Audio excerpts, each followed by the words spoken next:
Thank you very much, Francis. I'd like to thank the organizers and the Physiological Society and Paul Greeneff for inviting me. And ultra-endurance exercise, repeated very extreme exercise, there's not so much literature, unfortunately. However, my claim would be, for the first, that there's actually quite a lot of potential, even with small studies. And I'd like to start with this one, an N of 1 and a major dissemination impact. But this is ultra-endurance. Clearly, this guy is doing. So, in order to focus on a scientific perspective, how do we define ultra-endurance exercise? How do we do it? What's our call? And these are two quotes. Ultra-endurance exercise is usually defined as continuous exercise with duration of more than 4 hours or more than 6 hours. So my take on this is that 4 hours is what I define, but this is normally what is seen in the literature, and that's what I'll do. So, in terms of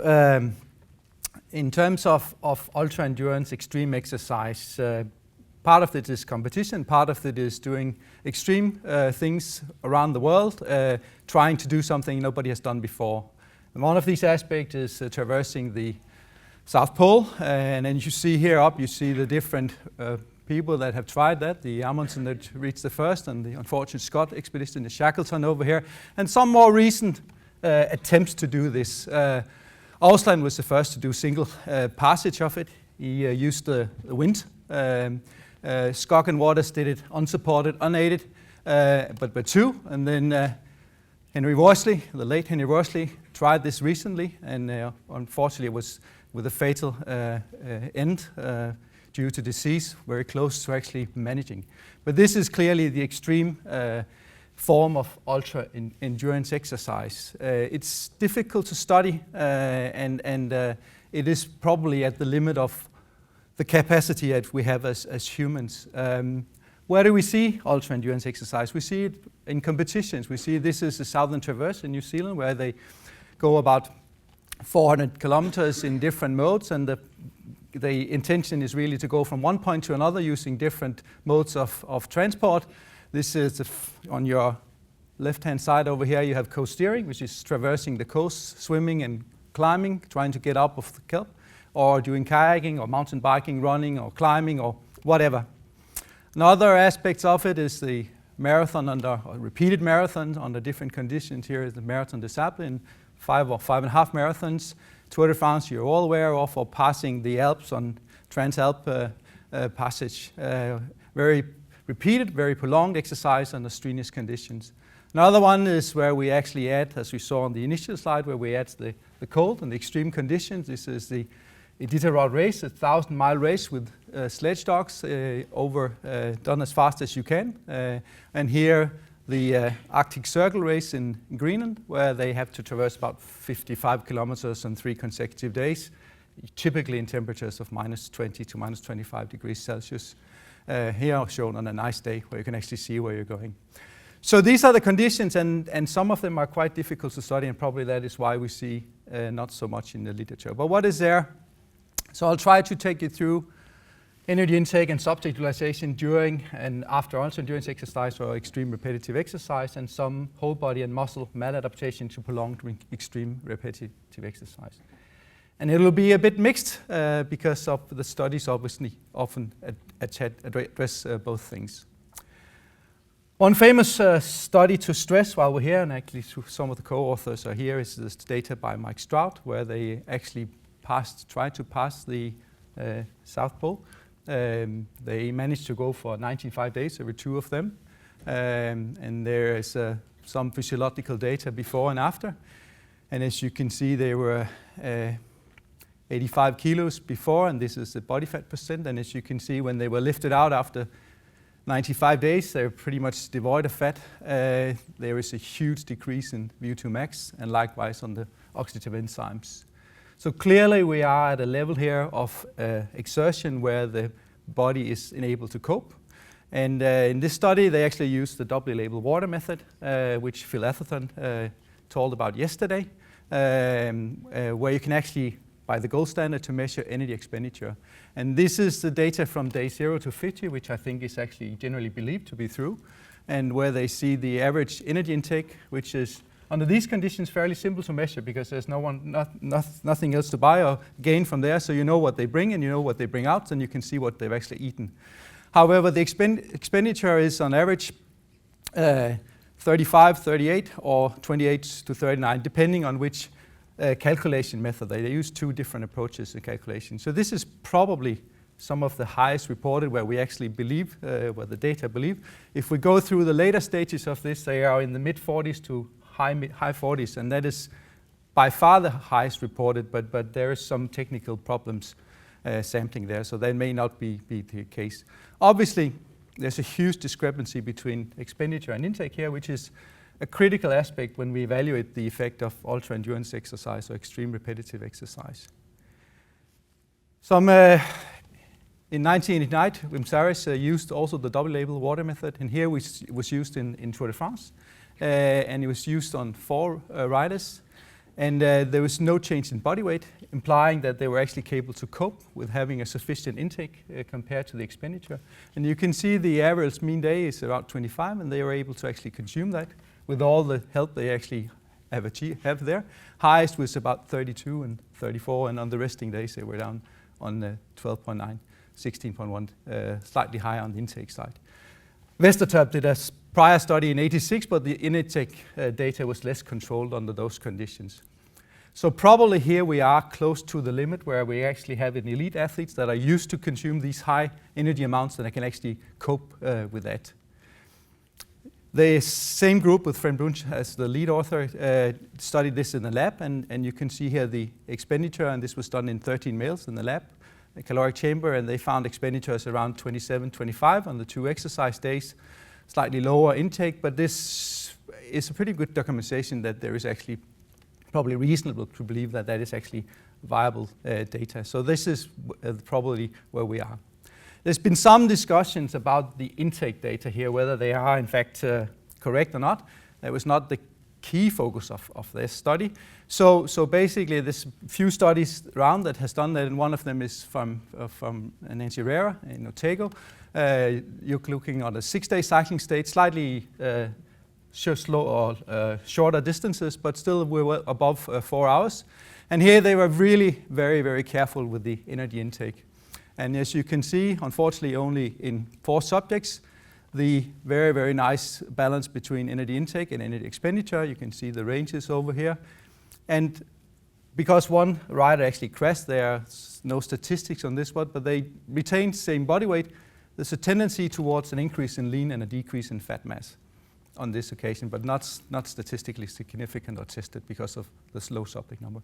So this is probably fairly close to what we can expect is possible, this on a 6-day base, but similar to the 22-day base we saw before.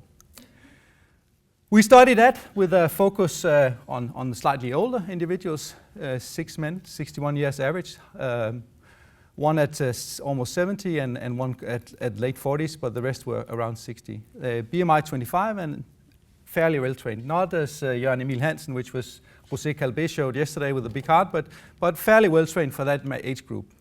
And this was published recently, and Mads Rosenkilde was a postdoc and was the prior lead on this study. And what did they do? They cycled for 14 days from Copenhagen, which is here, and then they cycled up to the northernmost point on the European continent, Nordkap. And as you can see, the distances here are ranging from about 170 kilometers to about 235 a day. They have a resting day, as they call it, with only 80 kilometers. And then they go, and you can see the places where they slept up through Norway and Sweden. So this is fairly hard going.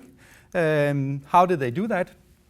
They managed it to complete it themselves. So we just had to do the science before and afterwards. Then we had to check also on the energy intake. They managed the food by having some of their friends actually going with a trailer here. You see a deep freezer here with all the food. And they had as good a supply as you possibly can get, I think.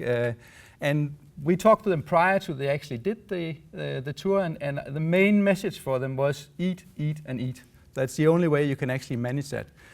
So they did that. And what did we actually do in terms of science? I'll show you the first part here and later the second part what we did. But basically we used the double label water method in the resting period leading up, and then we had the urine samples as you need, and then we had some VAS scores where we asked for hunger and satiety.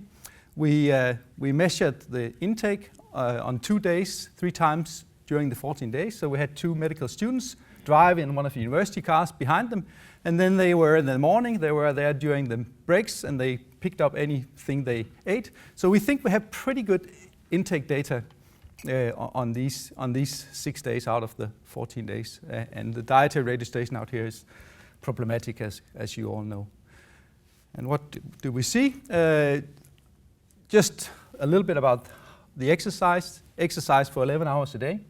Exercise at 53% VO2 max. And if you study the available literature that's there, this is probably what you can actually endure when we talk about exercise much above 5 or 6 hours. This is the limit that you can go. Obviously, you can see the hill here. It probably gives them quite a lot higher load than this, but the average is around 53% of VO2 max.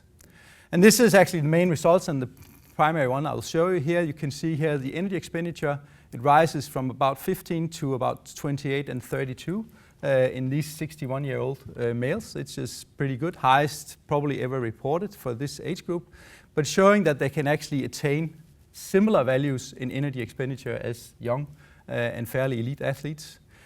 You can see that the energy intake balances around 25. The individual are here in gray. One is much higher than 2 that are lower, and 3 are on the average. So there's a clear energy deficit here. But nevertheless, they were still able to actually go the 14 days and do a distance similar to the Tour de France. We asked them about how hungry they were in the morning and how full they were, and likewise in the evening. As you can see, during the days here of the 14 days, they became more hungry, not significantly less full in the morning, but after in the evenings they were less full and they were more hungry. But nevertheless, they were still not able to actually consume more energy. They're probably at the ceiling with there. We measured the appetite hormones, and I haven't shown them here, but basically ghrelin was tended to decrease, which should have increased. It was not significant. And we saw GLP-1 actually going up, which is surprising, because we would have expected it to go down.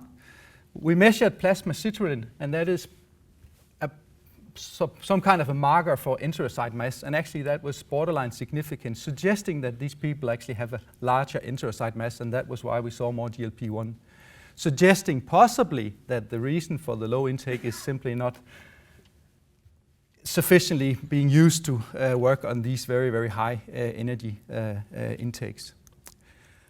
Focusing on slightly over to muscle adaptation and whole body adaptation, this is a study that we did in New Zealand quite some years ago, studying the Southern Traverse. Basically, it's a race, so you go for 96 to 117 hours. You can see the different exercise forms here. We tested them before. There were actually 12 of them, but one actually didn't manage to, got sick and had to be withdrawn. We had muscle biopsies, exercise, venous blood, and we have some bioimpedance. And then immediately at the finish, we tested them, and then some bioimpedance the day after. In this study, what we observed is that despite of this continuous exercise for many, many hours, there was only a 50% decrease in muscle glycogen. Obviously, they eat during the race, so it fluctuates, and muscle triglycerides was not even significantly decreased. So still plenty of endogenous stores. If you look on the exogenous, you can see there's a 5-fold increase in the plasma fatty acids. Plasma glucose looks fine, so no limitation on that. And as you would expect, and as we see in most of these ultra endurance repeated exercise, is that you see that from before to after, the black to the white, you see the respiratory exchange rate, you see it decreases, indicating much larger fat oxidation, which is not really surprising, but just here indicated on 25 and 50% of peak power output. So that was nice. I'm not going to speak much about performance on these at all, but just wanted to show you, we actually looked on 3 teams here, and this team A, B, and C. The A was the fastest team that actually won, and the C was actually the team trailing everybody else. And there's absolutely no difference in heart rate range here between the 3 teams, indicating that performance in these types of is probably much more dependent on the ability to cognitively determine where to go in the landscape and when to actually push harder compared to going at a steady pace. So no effect here on heart rate on the performance aspect. Some older data from the early 80s from Sweden. Peter Schantz was lead author here, 6 men, training 3 to 4 times a week, regular training, and no arm training whatsoever. So they went out for 8 weeks in the Swedish mountain, cross-country skiing, 25 kilos on the back. So 1 resting day a week, and then they went on for these 8 weeks. And what do we see here? Just they took biopsies from triceps and vastus. As you can see, the triceps, as you know, is lots more white muscle, about 30, 35, 40% type 1 fibers, and the vastus would be at 55, 60% of these. Much more trained muscle, the vastus, compared to the triceps if you look on the oxidative enzymes. This is the only slide I'll show you from this study, and they have a large detraining phase, which is not the focus here, but this is the change from pre-training levels in citrate synthase, MDH, and HAD, and you can see major changes, and this is in the triceps. The citrate, the vastus lateralis, nothing happened. No significant changes, indicating that prolonged exercise like this will actually adapt the muscle if the stimulus is sufficient, whereas on the vastus there was not sufficient stimuli. There was slightly energy deficient in this study. We did a similar study focusing on traversing the Greenland ice cap. It's a 600-kilometer trip over the ice cap. So it's considered, at least in Norway and Sweden, something that you should do if you have that inclination. And it's 7 male Danes. They ate a little extra during the months before to be a little fatter. 32 days, 5.5 hours of exercise a day. We know exactly what they eat because they can only eat what they bring. So it's a nice study. We tested them before and after muscle biopsies, and you can see very large energy deficit. They lose about 7 kilos. Some of it's lean mass, some of it's body fat. So it's a mixture, and they get, I mean, the risk factors here, they improve, but they are all fairly normal. So that's not really surprising. But the main issue here is that we tested VO2 max on the arm ergometer, on the leg ergometer, and as you can see, nothing changed on the arm. There was a decrease in the leg, probably due to the fact that they were not exercising at high intensity when they work in the Arctic or in the ice. You try to avoid getting sweaty, so you'll be cold, and therefore low intensity exercise, and probably that is the reason why the whole body VO2 max to actually decrease. Citrate synthase different between arms and legs, as you just saw before. This is the deltoid muscle, and part of the reason we did this was to compare a muscle that was very similar in fiber type composition to the vastus lateralis. And when you look on the HAD, there's a significant interaction, so there's a tendency for the arms to increase in HAD and the legs to decrease. It's borderline significant, indicating that despite a very large energy deficit, they're still able to increase oxidative capacity in muscles during very long repeated exercise, 5.5 hours per day for 32 days. If we look on people that are more trained, and these are not elite athletes, as Marty, I agree with Marty's definition, they are very trained. It's a study that came out of with Slivka as Colorado, the lead author. So they study these 10 trained. They study them before, and then they cycle for 3,200 kilometers in 21 days. So clearly also extreme repetitive exercise. They have a rest day in the middle. And they had biopsies before and exercise testing. And as what you can see and what we would also expect is that across these workloads, when you look on the fat oxidation in grams per minute, there's a much higher fat oxidation induced by this extreme repetitive exercise. They get much better, more efficient in utilizing fat. Despite the fact that there's no effect on the muscle oxidative enzyme, there's no effect on the VO2 max. Glycogen is slightly increased, suggesting probably that they eat better under these conditions that they eat normally, and the utilization is borderline, tend to be slightly decreased, but not significant. So under these conditions, when you have fairly trained, there's nothing happens in the muscle, there's not sufficient stimuli, but still we have a change in the substrate oxidation towards more fat oxidation. The study I told you about before, where we had the energy deficit in these 6 older males, was where they went here. We also had biopsies and blood samples, and we determined maximal fat oxidation and VO2 max before. And then when they arrived up there after 28 to 32 hours of rest, so we think they are actually fairly rested at that occasion. So what we see that VO2 max was measured on the bicycle. We actually see a slight decrease in VO2 max. And I'd be very happy if anybody would explain this to me, because the testing there was fine. There's a leveling off. The criteria are fulfilled in both cases. And my only explanation is some sort of cerebral fatigue being the reason for why they decrease. But we can possibly discuss that. I don't have a good explanation for that.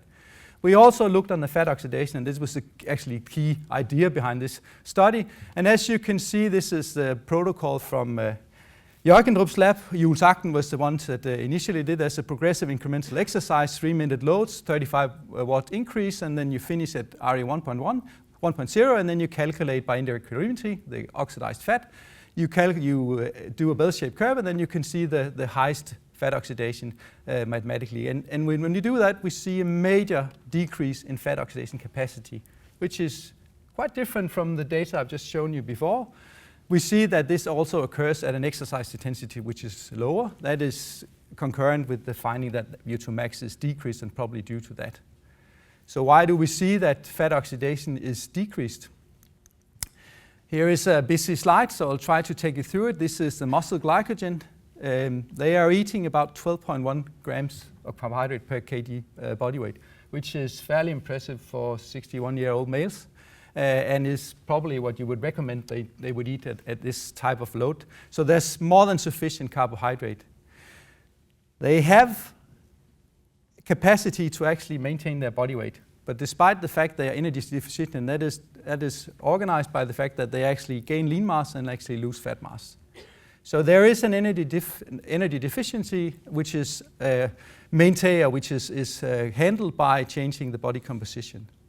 If we look on the muscle triglycerides, there's actually nothing happening. Glycogen, nothing happening. And so you can see the huge variation over here. This is not a very good method, but this is the best that we have under these conditions. You can see that the plasma glucose is not really changed. This is only resting. We only sample this resting. But we see a major decrease in plasma fatty acids to around 1/3 of this. And this is not because we cannot measure plasma fatty acids. We can, but why that is hard to know. Probably these people were pushed to the limit, possibly over the limit that they could actually sustain.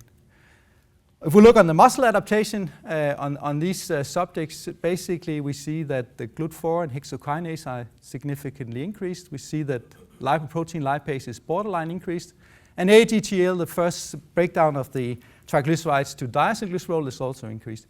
We see no change in oxidative enzymes. We see no change in capillaries, no change in fiber type. We see no change in myoglobin content. We see no change in lipid storage, either the DGAT1 and 2 or the PLIN 2, 3, and 5 that we saw yesterday. So they are all unchanged.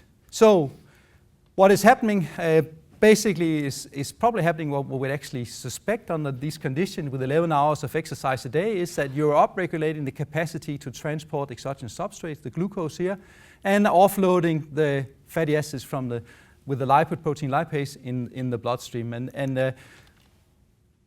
the decrease then in the oxidation is due to the free fatty acids, which probably didn't happen during when they actually were going, but of course we don't know that as we haven't measured it. So to sum up is that I think that the muscle adaptation towards higher exogenous substrate transport and handling capacity during exercise is something that we see. We see classical adaptation during endurance training in these under this long-term exercise. Increased fat oxidation, increased glycogen store, decreased glycogen utilization, under the condition that there is not too much of an energy deficiency. And obviously there is a caution to overuse injuries, muscle and bone joints and ligaments and energy balance. That is a key issue to focus on when you do these studies.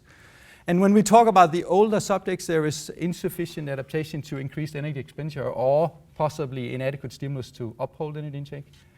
And the muscle adaptation towards exogenous carbohydrate and endogenous fat stores, but because the plasma fatty acids was low, as we think, this was actually decreased, and we saw this lower aerobic fitness, which I don't have an explanation for. And basically, these were the people that collaborated with, and these Jim Cotter from Otago, New Zealand. It was the Traverse study, and this is the funding, and thank you. I'll take questions.